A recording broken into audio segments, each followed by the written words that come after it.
I seem to be a magnet for creeps and weirdos, and since I got such a positive response on my last experience, I figured I would share a few more with you all. I'll be writing in order of let's not meetness, so scroll to the end if you only want the scariest. Now, a little bit of background.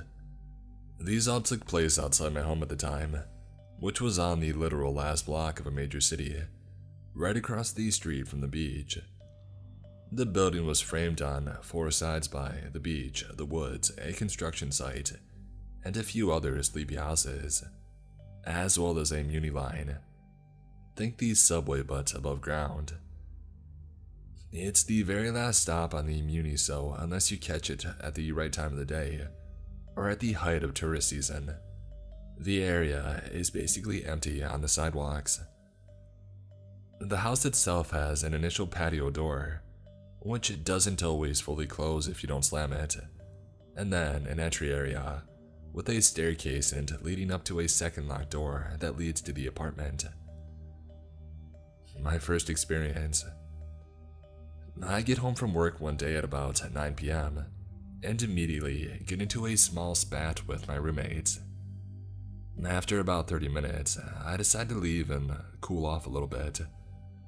I had planned on sitting on the porch outside, but as I looked across the street at the ocean, I decided it would be more peaceful there. I had never been to the beach at night for safety, but as I looked at the well-lit parking lot and no one in sight, I decided it would be alright. In the 1 block span from the beach to my home, there was a little wooded path that started on my street and dumped you out at the crosswalk for the beach. It also intersected with another pathway that took you down the coast. I sat for a bit. Everything was fine, and after a while, I started the 1-minute walk back on the little path. All of a sudden, I look up and see a man walking briskly on the intersecting path, looking right at me. I speed up a bit and try to ignore him, and as we hit the section where the two paths intersect, I end up being about a foot away from him. He calls out to me, "Hey, I want to talk to you." I ignore him, and after a few more steps, he reaches out his hand and grabs a part of my hair, saying, "Hey, come here." I immediately yank my hair out of his hand and I book it the last block, sprinting to my house, and I can hear him running behind me. I turn the corner sharply and I am briefly out of his sight. Luckily, the initial entryway to the patio has been left open by accident, and I run in through the door and I slam it shut. I hear his footsteps stop outside, followed by silence. As I go upstairs and I look through our front window, I see him walking away into the construction site. Experience number 2.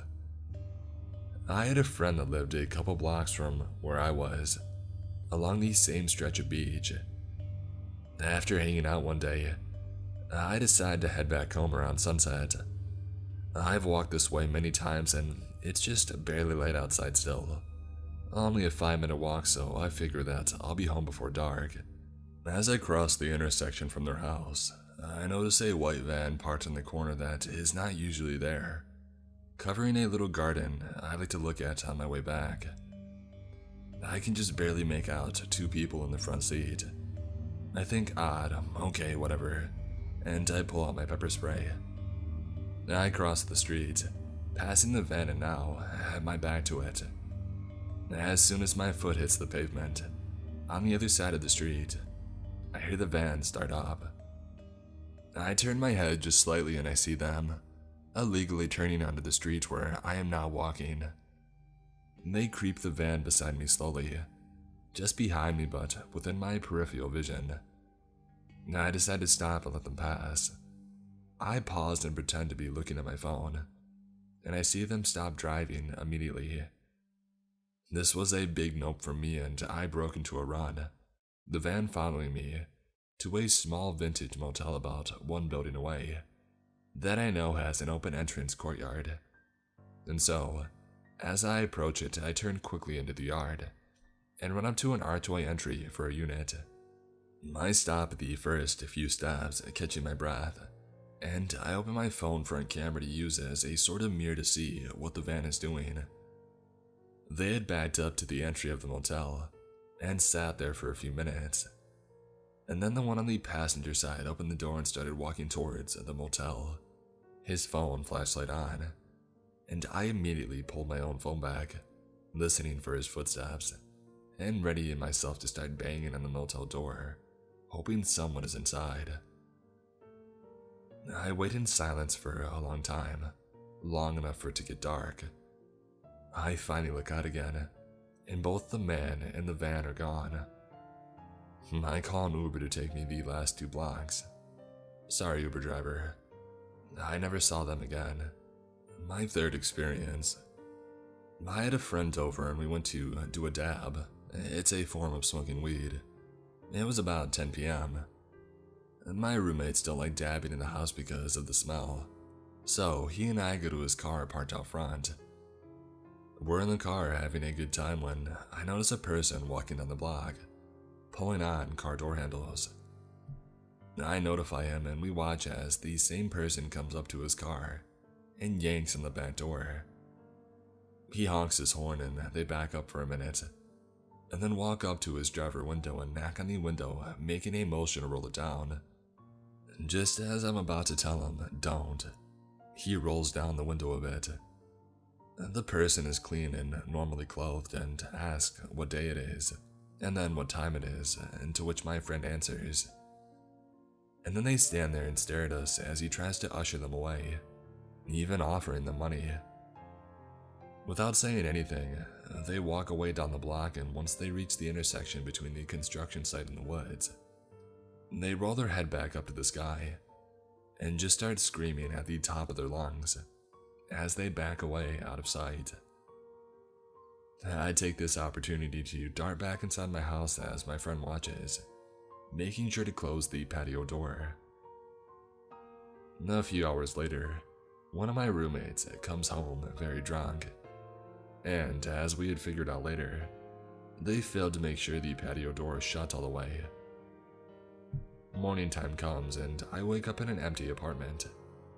I open my phone and have a singular message from my roommate from 3 hours ago, stating that when they had left for work this morning, there is a person they didn't know sleeping inside the patio area.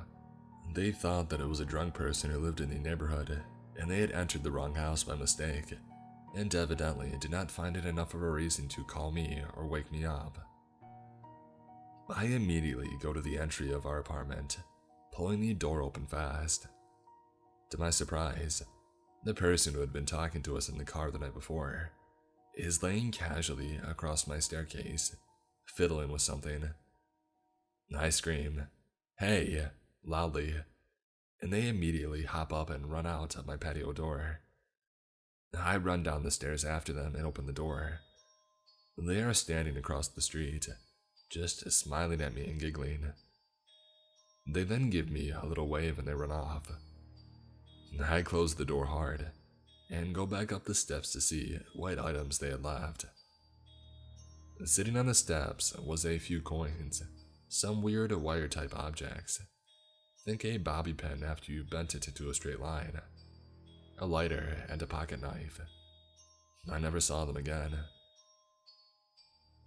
Unrelated to my stories, but shortly after I moved from that area, a teenage girl was abducted from that same corner where I saw the van. And 2, after a car chase, police found a severed head in the freezer of a house along my block as well. Now I gotta find the article for this one. I also got a lot of questions regarding calling 911 on my last post, and I wanted to clarify. I am from a rural area, and I have had many bad experiences with cops abusing power, and I have been raised to always be wary of the police. I've also had situations that were severe enough that I did need to call them, and they didn't help me. So, that is not really a thought that goes through my head when dealing with these situations, and I've learned how to take care of myself or utilize community resources for other situations. These all happened years ago, and it's all pretty wild to look back on, and remembered how terrified I felt in these times. So, there's my stories. I hope you all enjoyed. What I'm going to say happened 2 years ago. I was only 10. I'm not an English native speaker, so feel free to correct me if I'm making any mistakes. Even my parents don't know about what happened. But hanging here and reading other people's stories made me feel the urge to share mine as well. For the context, my father, mother, and little sister and me were in China, in a very luxurious hostel organized like that. The entrance is a building itself from which you had to take an elevator to access a big park. From this park, you have to walk 3 to 4 minutes to arrive in front of a 30-floor building. It's designed to contain one really big suite per floor. So when taking a lift, you scan your card, and it will automatically bring you to the floor associated with it. So, on the 3rd day of our trip, my parents decided to go on a date together, leaving me and my sister alone in the suite. And they left some cash so we could order some takeaway food. So, I ordered some noodles and I waited. And when somebody finally called to say that it was all good, I went to search for the food. And that's when I made my first big mistake. I didn't close the front door, thinking nobody could come here and I wouldn't be able to open it since I would have a lot of things in my hands. So, I called the lift and I waited, way too long. When I was finally here, somebody was in it. I politely said hello, but he didn't answer. He was wearing a red sweatshirt and had Adidas joggers. I pushed the 0 button and the man headed out. The doors closed when I finally realized my second big mistake. Why the heck did he go out? He shouldn't, since there wasn't any other room except for my family's. That's when I started to panic. I tried to stop the lift, but it wouldn't. So, as soon as I arrived at the ground floor, I went back up to our floor. The front door was wide open, and the absence of noise made me feel uncomfortable, assuming that either my sister had been caught or she was hiding. I went for the second option because the man was taller than me, which meant that his footsteps must have been heavier than mine on the ground, and I believed in my sister's intelligence to figure that out. I finally found her hiding behind one of the sofas crying. She told me that the man was searching in the luggage for valuable items. We played hide and seek with him. The room was real big. For almost 30 minutes, and I finally went in my room. I noticed that my Nintendo Switch had vanished on the way, and I called the reception to send some security guys to arrest the man. Everything went pretty smoothly, and the man turned out to be the son of somebody staying here, which made sense why he had access. One really creepy thing was that he had a knife on his way from the kitchen of our suite, showing that he didn't just want to take some of our stuff, but he had other things in mind.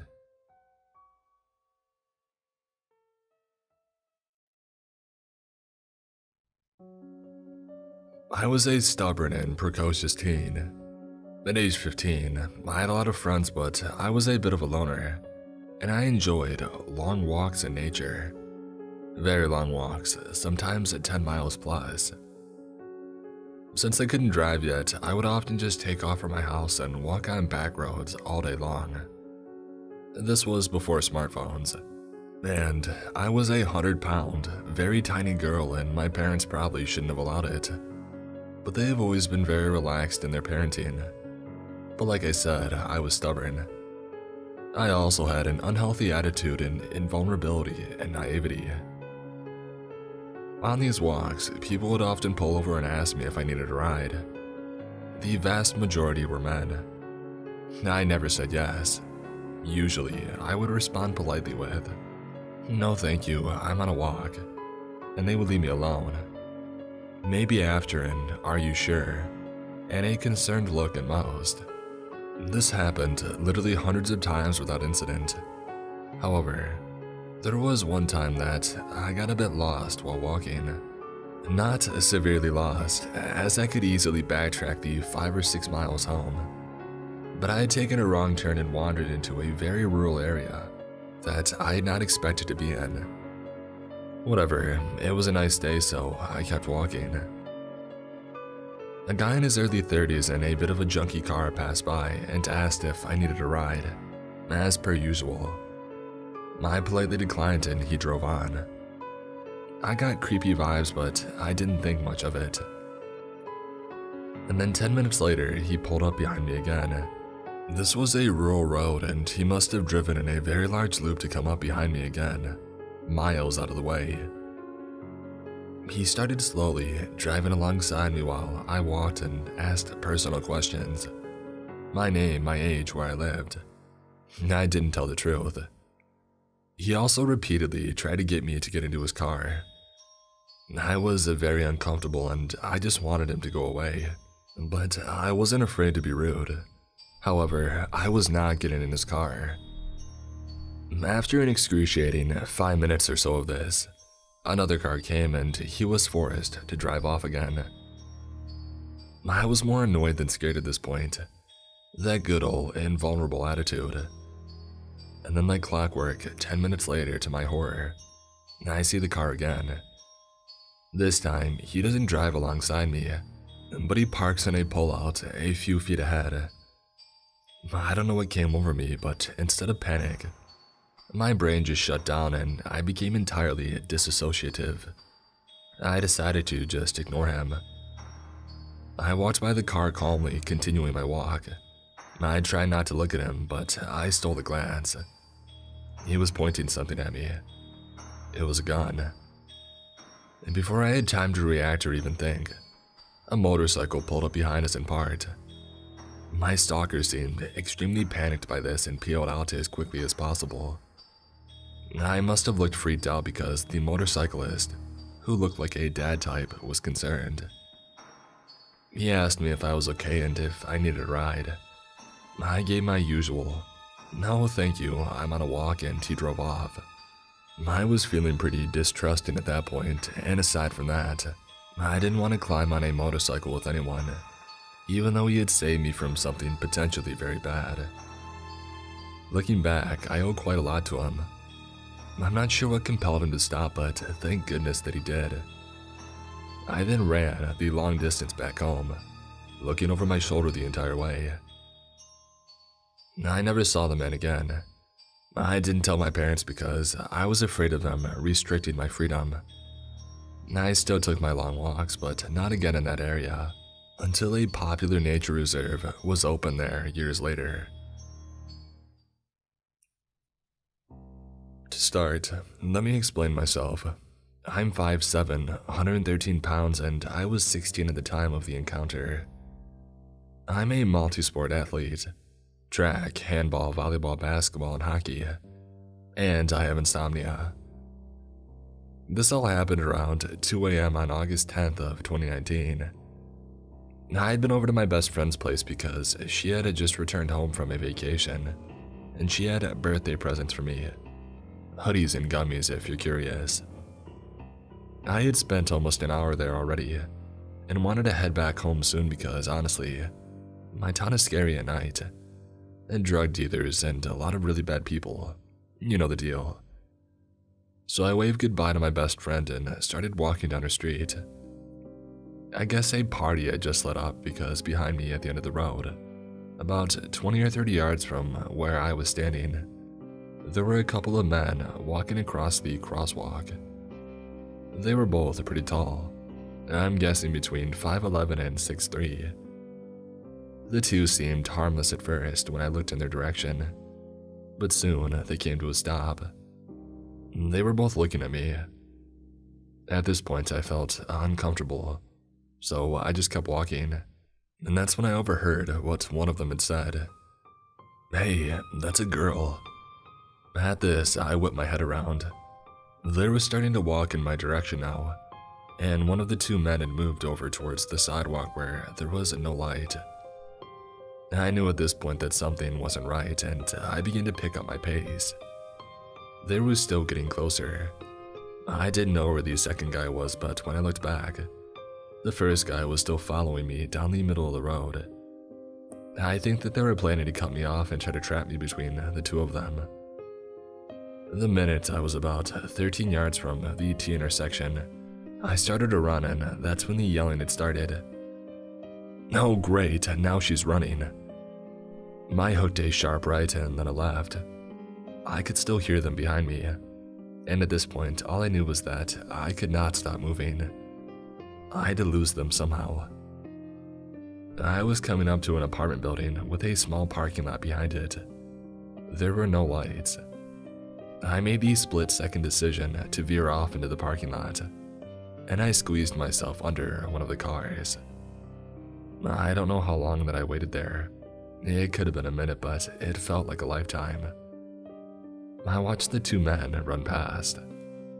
They didn't bother to check under the cars, which was definitely in my favor. The minute that I felt that I was safe, I backtracked and took a different route back to my home. I was too scared to take the main way, in the fear that I would have bumped into them. I know what I'm about to say is stupid, but I didn't go to the police. I wouldn't have been able to give a proper description of the men, because I hadn't seen their faces. If there is anything I learned from my experience, it's that no matter who you are, you need to be extremely careful. You can think that the part of town or city that you live in is safe, but that really isn't the case. There is no protective barrier to keep out people with bad intentions. Please, whatever you do, watch your surroundings as if your life depends on it.